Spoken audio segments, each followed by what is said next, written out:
네, 안녕하세요. 신기수입니다.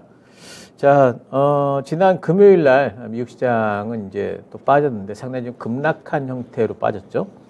네, 근데 이제 뭐 엄청난 일이 있었냐 그러면 이제 그런 것 같진 않아요. 네, 그런 것 같진 않고 단지 이제 그 전날에 실제 장중에 5% 이상 끌어올렸잖아요. 저점에서부터. 그렇기 때문에 그런 데 대한 이제 단기 뭐 차익 매물이 좀 나왔다 이렇게 좀 보입니다. 자, 그래도 이제 그 와중에 이제 여러 가지 이제 뭐 내용들은 또 있죠. 일단은 미시간대 미시간대 이제 기대 인플레이션을 발표를 하는데요. 1년 기대 인플레이션이 5.1% 나왔습니다. 이거는 전월비 0.4% 올라간 거예요. 예, 그리고 이제 5년 기대 인플레이션은 2.9%가 나왔는데요. 이건 전월비 이제 0.2% 올라간 거죠. 그러니까 기대 인플레이션이 올라갔다는 소리는 뭐냐면은 앞으로 이제 인플레이션이 지금 그 이전에 그 예상했던 것보다 더 떨어질 거로 생각하는 게 아니라 더 올라갈 걸로 예상한다는 뜻이잖아요. 그러면 이게 어떤 효과를 주냐면은 기대 인플레이션이 올라가면 사람들은 뭐 내일이나 모레 물가가 더 비싸질 거다 생각하면은 지금 물건을 더 많이 사겠죠. 그러니까 나중에 물가가 더 올라갈 걸 생각한다면은 그러면은 당장에 물건을 많이 사게 되면은 그러면 어떻게 됩니까? 소비가 촉진이 되면은 물가가 올라 버리죠. 소비자 물가가 올라가 버리면은 이건 CPI 같은 것들에 영향을 이제 주니까 그것도 올라가게 되는 이제 이런 효과들이 있죠. 그래서 이제 그런 불안감들 때문에 이렇게 되면 인플레이션이 뭐 쉽게 잡히지 않겠구나라는 이제 그런 것들이 분명히 또 이제 뭐 나오긴 할 겁니다. 그래서 이런 것들이 별로 안 좋은 부분이었고, 그리고 뭐 이제 주식시장에 좋았던 얘기는 소매 판매는 실제로 9월달 소매 판매는 뭐 6,840억 달러 나왔는데 이게 8월달하고 이제 거의 동일해요. 예상치나 하회를 했습니다. 그러니까 실제 소매 판매는 조금씩 둔화되고 있다. 적어도 위로 올라가고 있지는 않다. 이렇게 이제 보이기 때문에 이런 부분들은 오히려 뭐 주식시장에는 뭐 좋은 예가 되겠죠. 어쨌든 이제 금요일 날은 인플레이션 우려가 좀 있었기 때문에 국채금리 같은 경우에 10년물 국채금리 잠깐 보도록 하겠습니다. 10년망의 국채금리가 지금 종가상으로 본다면은 지난 9월 27일 날에 고가를 지금 올려 붙였습니다. 그쪽 돌파를 한 상태예요. 더 갈 수 있다라고 봐야 되겠고요. 그리고 이제 달러 같은 경우에 달러를 보도록 하겠습니다. 달러 같은 경우에도 반등이 나왔죠. 여기서 꺾여야 되겠죠. 이렇게 제가 그려놓은 빨간 선으로 그려놓은 그림처럼 꺾여주면 참 좋겠는데 그렇지 않고 치고 올라가 버리면은 그러면은 이거는 이제 우리 주식시장에는 그렇게 좋은 일은 아니죠. 그래서 이 부분은 이제 조금 더 이제 지켜보긴 해야 됩니다. 근데 이러면서 이제 그 S&P 500 같은 경우에 다시 이제 빠지긴 했는데 빠진 자리가 일단은 이렇게 보시면은 이 1001선까지 다시 빠졌습니다. 1001선을 깨지 않고 일단 반등이 나왔다가 다시 1001선까지 밀어내렸습니다. 자, 지금부터가 이제 굉장히 중요할 것 같아요. 여기서 저점을 깨고 내려간다는 얘기는 이제 다시 또 뭐 3500선을 깨고 내려간다는 얘기는 그 얘기는 뭐냐면 이제 1001선이 깨지는 거죠. 그럼 이건 이제 심리적으로 좀 타격이 좀 있을 수가 있어요. 굉장히 어렵게 방어를 해낸 거잖아요. 지난 목요일 날. 방어를 해냈는데 그걸 다시 깨고 내려간다? 이거는 이제 시장에 상당히 심리적인 타격이 있죠. 이렇게까지 투심이 안 좋구나. 그러면서 이제 대량 매도가 좀 나올 수 있는 부분도 있습니다. 근데 제 예상으로는, 뭐 예상하기로는, 깨지 않고 요 부근에서 다시 반등이 좀 나와주지 않을까. 뭐 이런 예상을 좀 하고 있어요. 약간 긍정적인 예상을 좀 하고 있습니다. 그 이유는 뭐냐면은 이제는 그 이벤트 남은 게 굉장히 중요한 CPI가 상당히 높게 나왔는데도 시장 반등이 나왔잖아요. 그 CPI, 그러니까 결국에는 인플레이션 이런 것들은 물론 그 근원 CPI가 좀 높게 나오긴 했지만 그래도 인플레이션 정점을 찍었다라는 게 시장의 컨센인 것 같아요. 그래서 어느 정도 인플레이션이 이제 더 이상 엄청나게 높아지고 이럴 것 같지는 않다. 물론 뭐 고인플레이션이 상당 기간 오래 가긴 하겠지만 그 정점을 찍었다라고 보는 것 같고, 그리고 11월 달 이제 초에 FOMC가 있는데 그때 0.75% 금리 인상을 하고 나면은 그 다음부터 또 0.75%를 할 것 같지는 않잖아요.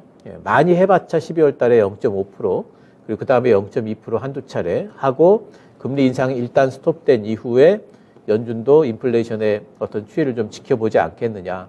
이런 이제 기대를 하고 있기 때문에 11월 달에 한번 FOMC 때 금리 0.75% 인상을 하고 나면은 인상 폭의 피크는 나오지 않겠는가 이런 생각을 할 수가 있죠. 그래서 그런 부분들 때문에 지금 시장은 상당히 좀 이런 변동성을 보이면서 불안감의 피크를 지나가고 있는 거 아닌가 이런 생각을 하고 있습니다. 그렇다면은 주식은 지금 바닥을 잡아가고 있는 하나의 과정이다. 마지막 변동성을 보이면서 바닥을 잡아가고 있는 과정이다. 이런 생각을 좀 하고 있어요. 근데 이제 이건 좀 확인은 좀 해봐야 되겠죠. 어쨌든 저점이 안 깨고 바닥이 좀 잡히면 좋겠는데 저점을 깬다 해도 제 생각에는 급하게 또 잡아 올리지 않을까. 뭐 이런 기대는 일단 좀 해보고 있고요. 우리 증시 같은 경우에는 코스피가 연속해가지고 외국인들 순매수가 지금 들어오고 있습니다. 10거래일째 들어왔고요. 삼성전자 같은 경우에는 뭐 9거래일 연속도 들어왔는데 삼성전자 잠깐 좀 보도록 할까요? 삼성전자 수급을 보시면은 상당히 요 근래에 코스피 수급을 사실 이끈 게 삼성전자라고 해도 과언이 아니죠. 삼성전자의 수급을 보시면은 지금 9거래일째 지금 들어왔어요. 계속해가지고 지금 수급이 들어왔는데 삼성전자 차트를 보더라도 지금 거의 이 정도면 이제 바닥을 좀 잡는 느낌이 좀 있죠. 빠지다가 반등이 나왔고 반등이 나온 이후에 옆으로 지금 횡보를 하고 있습니다. 그래서 이런 이제 형태 수렴각을 좀 만들고 있기 때문에 여기서는 뭐 살짝 좀 빠진다 할지라도 다시 반등이 충분히 나올 수 있는 이제 그런 자리로 봐야 되겠죠. 그래서 지금 삼성전자 우리 시장의 이제 대장주고 또 반도체 그렇게나 안 좋다는 업황 부진에 대한 어떤 그 이슈가 있는 반도체가 이런 바닥을 잡고 있고 외국인들이 순매수를 해주고 있고 그 와중에 원달러 환율은 그게 낮지 않았죠. 시장에 굉장히 우호적인 환율이 아니었음에도 불구하고 외국인들이 매수를 해주고 있고 이런 것들을 본다면은 어쨌든 이제 시장이 불안감의 피크를 지금 지나고 있는 것 같은 느낌이 좀 있고요. 제가 지난 금요일부터 이제 선별적 분할 매수 이런 것들에 대해서 말씀을 좀 드리고 있는데요. 이제 가능한 구간에 진입을 했다 말씀을 드리고 있는데요. 지난 금요일 날 영상 보시면은 제가 이제 매수의 요령, 매도의 요령도 말씀을 드렸어요. 그렇게 뭐 계속해가지고 진행을 하신다면은 지금 우리가 뭐 어차피 발바닥에서 잡을 수는 없어요. 적어도 지금이 뭐 정강이 이하 정도는 될 것 같아요. 정강이 발목 정도는 될 것 같아요. 그러니까 지금부터는 뭐 내려가는 도중에 정강이 발목이냐, 아니면 지금 이제 바닥 찍고 올라오는 도중에 정강이 발목이냐, 요 차인데 결국에는 이제 지금 우리가 그건 알 수가 없잖아요. 이 부분에서는 이제는 좀 어느 정도 좀 잡아가도 되지 않겠는가 좀 보입니다. 낙폭과대 실적주들 지금 뭐 거의 모든 종목이 다 낙폭과대주고요. 그렇다면 실적을 지금 봐야 되겠죠. 3분기 실적 시즌이기도 하고 이렇게 시장 반등이 나올 때 조금 흔들림을 또 예상을 한다면은 변동성이 더 있을 수 있다는 걸 예상을 한다면은 여전히 기댈 거는 이제 실적이죠. 그래서 실적주도 최우선적으로 관심을 좀 가져보시기 바라고. 실적주 어디 많이 있느냐? 2차 전지 쪽에 많이 있죠. 낙폭과대주도 많이 있고. 조선 쪽도 실적 좋습니다. 그리고 자동차 3분기 실적 좋은 종목들이 많아요. 자동차 쪽에 부품주들 중에. 반도체도 마찬가지입니다. 반도체 중에 한 3분의 2 정도는 4분기 내년 1분기까지 실적이 좀 안 좋을 거예요. 근데 3분의 1 정도는 반도체 업황이 안 좋음에도 불구하고 실적이 계속 상승하는 종목들이 있습니다. 그래서 그런 종목들 사실 그렇게 어렵지 않게 찾을 수 있어요. 그것도 이제 방산주들 지금 실적 성장에 대한 기대감은 그대로인 상태에서 가격 조정을 지금 받고 있죠. 신재생도 마찬가지입니다. 신재생도 모멘텀이 훼손되지 않았습니다. 이런 종목들 한번 좀 관심 좀 가져보시기 바라고요. 자, 오늘 제가 준비한 종목은요, YG 엔터테인먼트입니다. YG 엔터테인먼트 뭐 여러분들 뭐 다들 아시는 종목이시고 이제 엔터주 3대장 중에 이제 한 종목인데 블랙핑크가 굉장히 잘 되고 있는데도 주가가 빠졌어요. 뭐 엔터주 요즘에 여러 가지 이슈들이 있으면서 계속 빠져 있기 때문에 일단 이 봄핑크의 핑크베놈이 아이튠즈 뭐 81개국 정상 기록했고 미국 빌보드 글로벌 200에 2주 연속 1위 했고요.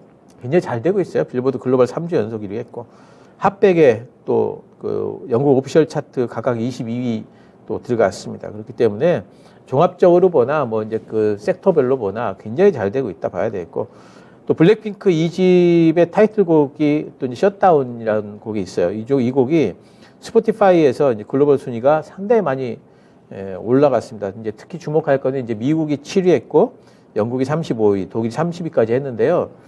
예전에는 동남아 쪽에서만 이게 굉장히 스포티파이 같이 올라가더라도 그랬는데 지금 서구권에서 팬덤이 좀 확장이 되고 있고 특히 지금 유럽 쪽에서는 아마 제 기억으로는 지금 독일 쪽에서는 100위 이상 지금 뛰어오른 걸 거예요. 지난번에 일집보다. 상당히 서구권에 지금 팬덤들이 확장이 되고 있고 이 얘기는 뭐냐면은 요번에 지금 투어 하잖아요. 글로벌 투어 하는데 서구권에서 상당히 모객을 많이 할 수가 있다. 관객 동원 많이 할 수가 있다 봐야 되겠죠. 유튜브만 보더라도요. 상위 세계 국가 조회수 비중이 2019년도에 48%였는데 올해는 지금 23%까지 빠졌어요. 이 얘기는 반으로 빠졌죠. 이 얘기는 뭐냐면은 그만큼 집중적으로 한 군데에 집중된 게 아니라 지역이 여러 군데로 쫙 퍼졌다. 글로벌하게 이렇게 봐야 되겠고요. 지금 이제 15일, 16일 날 서울 콘서트 때 했는데 2만 명 정도가 지금 이제 참여를 했고요. 호평으로 마무리가 됐고 이제 지금부터 이걸 시작점으로 해가지고 월드 투어 들어갑니다. 봄핑크 내년도 6월까지 가고 150만 명 모객 지금 예정을 하고 있는데 거의 뭐 되지 않을까 긍정적인 전망입니다. 이외에도 이제 12인조 보이 그룹이죠. 트레저 서울 콘서트 시작하고 또 아레나 투어 예정이 돼 있습니다. 또 내년도에는 신규 걸그룹 베이비몬스터도 이제 돼 있고요. 또 3분기 때 전년비 뭐 47% 매출, 영업이익 같은 경우 13% 잘 나오면서 컨센 부합 예상입니다. 근데 요게 이제 영업이익이 13% 정도 잘 나온 건데 이게 사실 잘 나온 거냐 그러면 시장에서는 그렇게 뭐 엄청 잘 나왔다 보지 않아요. 왜냐하면은 지금 4분기가 굉장히 기대가 되기 때문에 4분기 때부터는 콘서트 매출이 지금 반영이 되니까 상당히 좀 이제 실적 반등이 예상이 됩니다. 자, 차트 보시면은 지금 뭐 이제 박스권 하단까지 지금 내려와 있지 않습니까?